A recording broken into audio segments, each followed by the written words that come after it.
Hi, I'm Lee. And I'm Grant. Welcome to Triple T. Apple just had their huge fall announcement. And here's everything you need to know.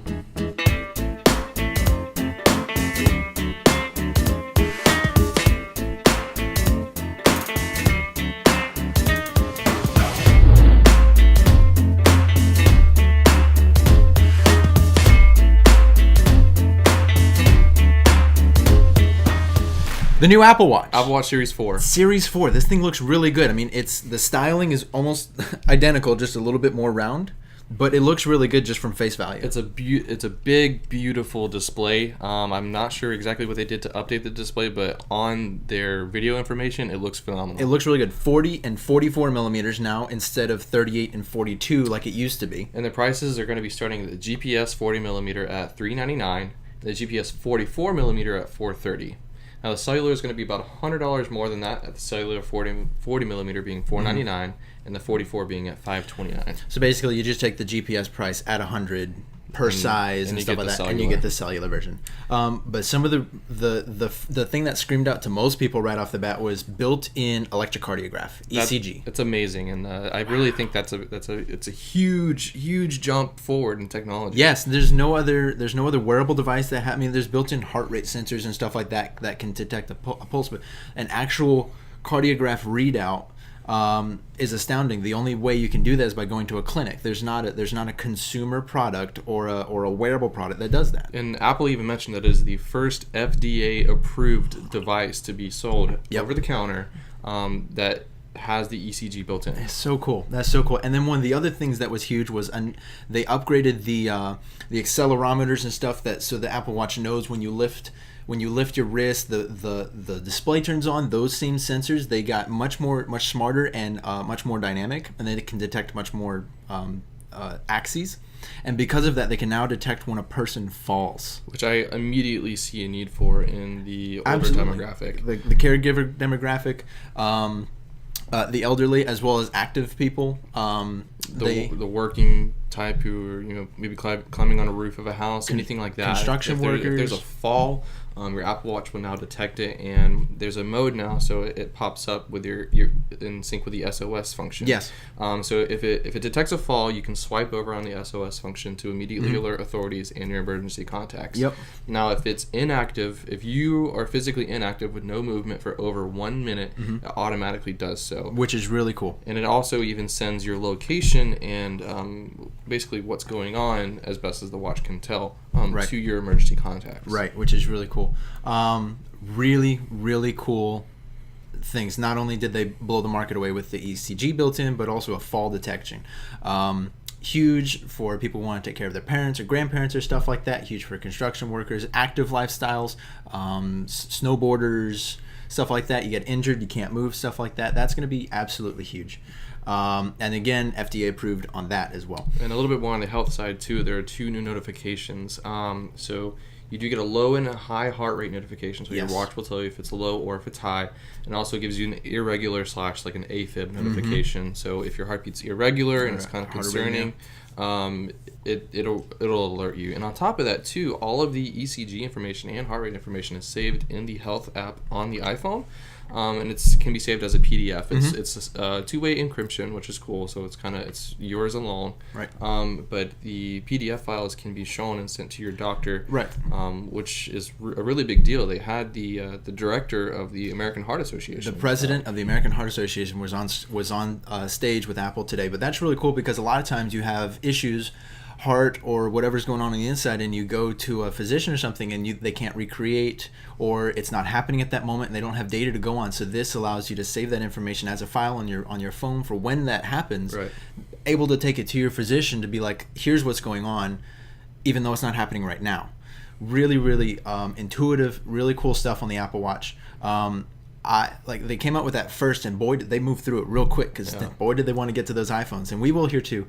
But I love my stainless steel Apple Watch, and I don't want to have to upgrade it, but these huge improvements, if I don't get it, I'll absolutely get it for a loved one who could absolutely use the fall detection or the heart sensors. Right. Because I think I said in the previous video, bad hearts run in my family.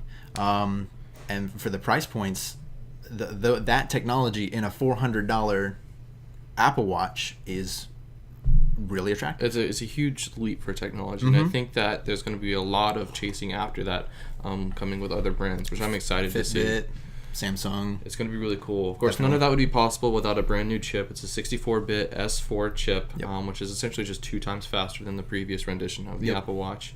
You're getting a 50% louder speaker, a better microphone, and then improved reception with Bluetooth, Wi-Fi, and cellular. It's just basically the material that they're using on each side of the actual watch improves that reception. Not only the physical differences like the new EKG and all that stuff, but also software updates. A few new watch faces, which are pretty cool. They demoed. We have some pictures. We'll show you. A new water face, a fire face, and a vapor face, which look really, really cool. The particle animations on that tiny little Apple Watch screen, I don't know how they do it, but they look astounding. Yeah, Apple always does a really great job of making their products look better. Fantastic. So I think that's pretty much it. The new Watch OS 5 releases on September 17th, so if you already have an Apple Watch, you'll be able to get that update here pretty soon. The release dates on those are going to be they're going to be for sale on September 21st. Moving on to the iPhone. The new iPhones, there's 3 new iterations. Of course, they only talked about 2, and then they pulled their classic one more thing. In this case, it was, quote, one more iPhone.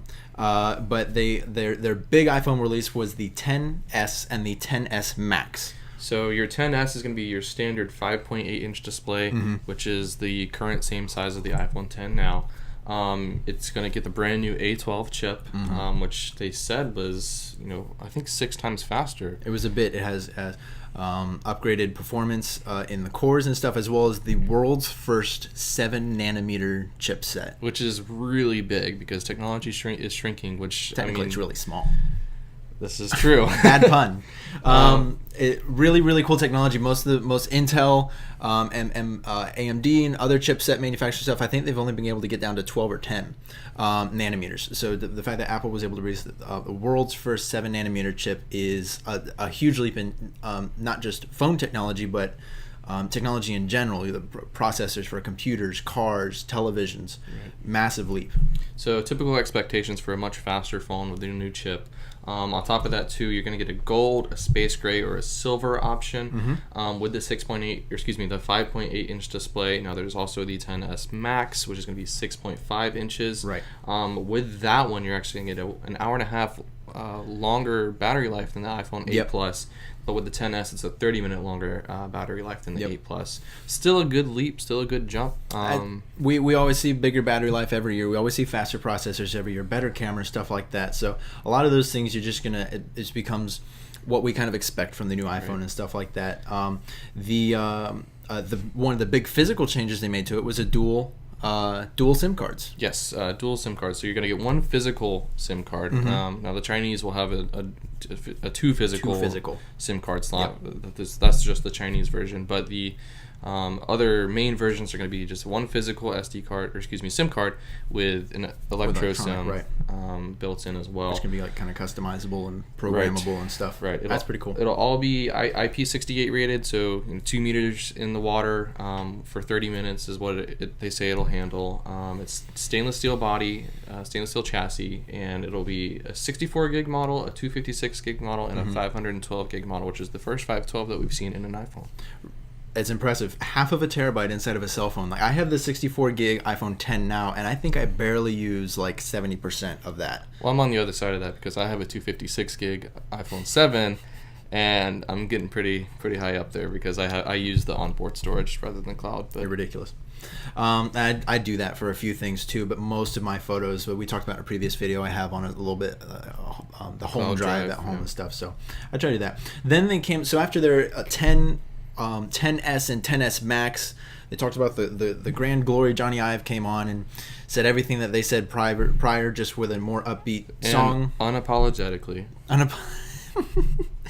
Unapologetically. And then right after that, they said one more iPhone, and they dropped the iPhone XR. Now this one's really cool, and I have some thoughts on it, but we'll get to that in a second.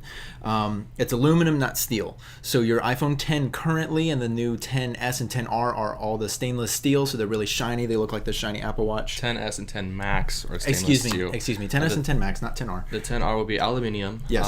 It'll come in 6 colors. So it'll be white, black, blue, coral, yellow, and a new product red version. We'll put those on screen here.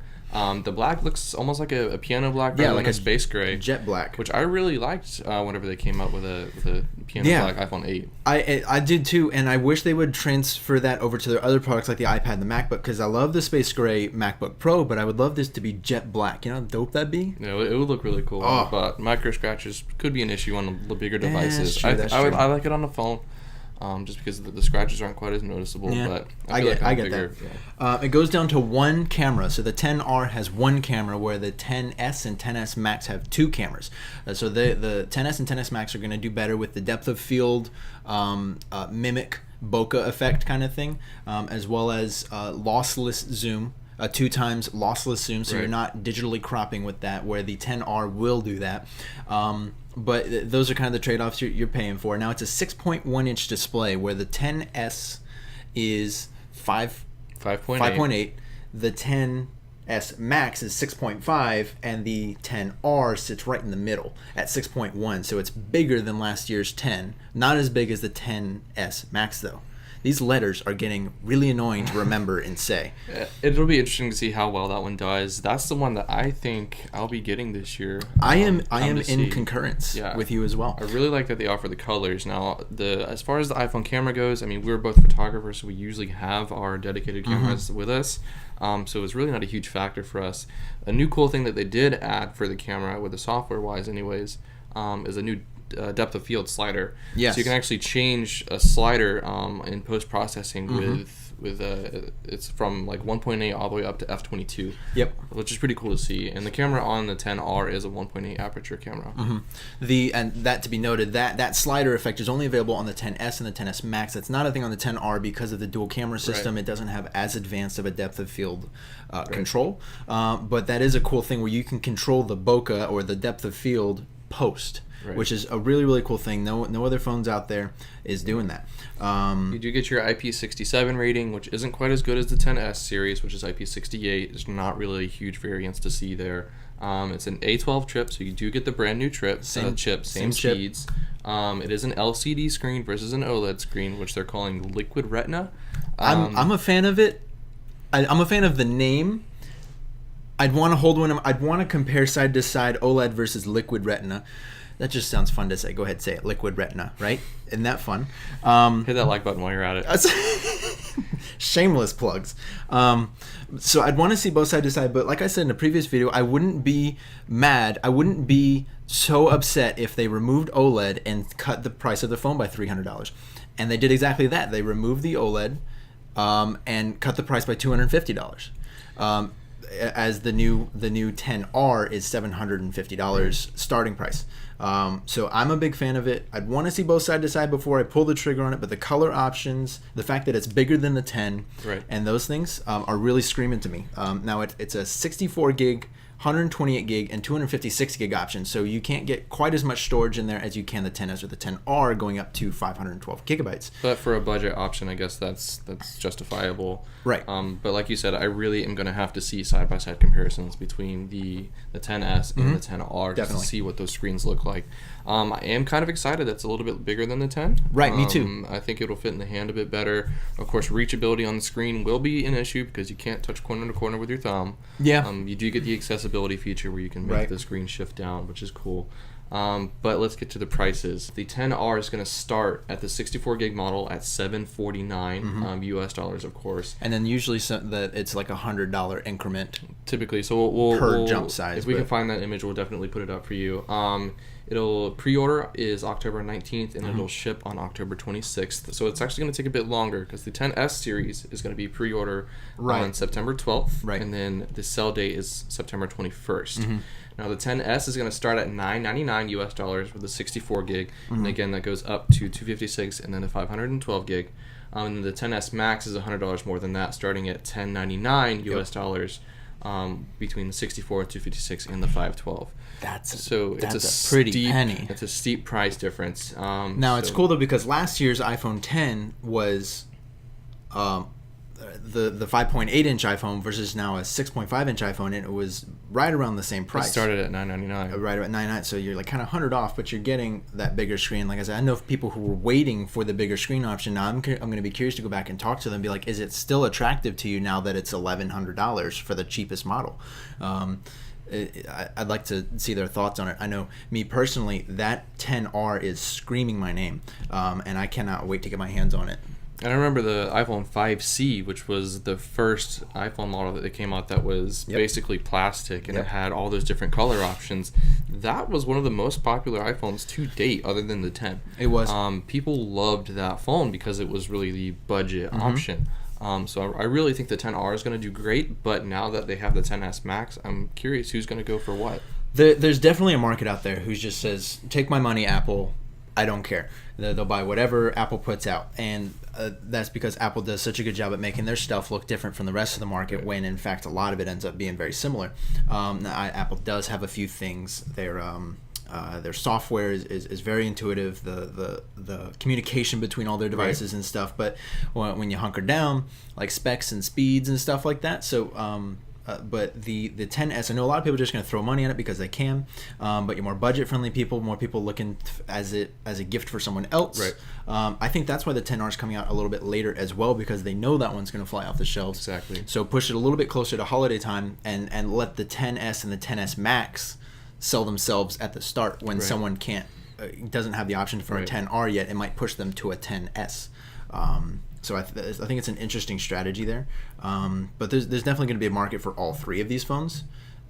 Definitely the 10R is going to be a bit more popular because of the price point and the colors. Right. But I think you're definitely still going to have people shelling out $1,200, $1,300 for an iPhone. I'm curious to see how it'll go. A couple last things to mention. We didn't see any updates on the AirPower module, so the wireless charging pad that can charge all your devices. We didn't see updated AirPods, which I'm a little disappointed about, because we were hoping for a wireless charging AirPods case. And then we also didn't see any updates on the Mac Pro. So hopefully they'll come out soon in the next couple months with updates on those, at least like a development update. Right. Maybe not a physical device. And we also didn't see anything on the iPad Pro, which is okay. I'm not super disappointed about, because I know that'll probably come in Q1 of next year. Yeah, I was. It would have been nice to see it now, but I usually expect to see that like around the March time every year or two. So. Right. So that's all that I have for today. And that's all that I have. Thank you for watching, guys. Make sure to like and subscribe. Follow us on Instagram. The link will be in the description. Also, I know you've been waiting for it. We do have a giveaway. So go click on our Instagram. The more details will be there. But you make sure to subscribe to us, like the video, and tag 3 friends on our newest Instagram post, which will go up. We are giving away a Lifeproof Next Case. So make sure to tag the 3 friends on Instagram, because those are the way that we'll be choosing our winner. And make sure once we pick you, if you are chosen, let us know what phone you have, and we'll ship you out a Lifeproof Next Case. Fun stuff. All right, that's all I got. Have a good one, guys.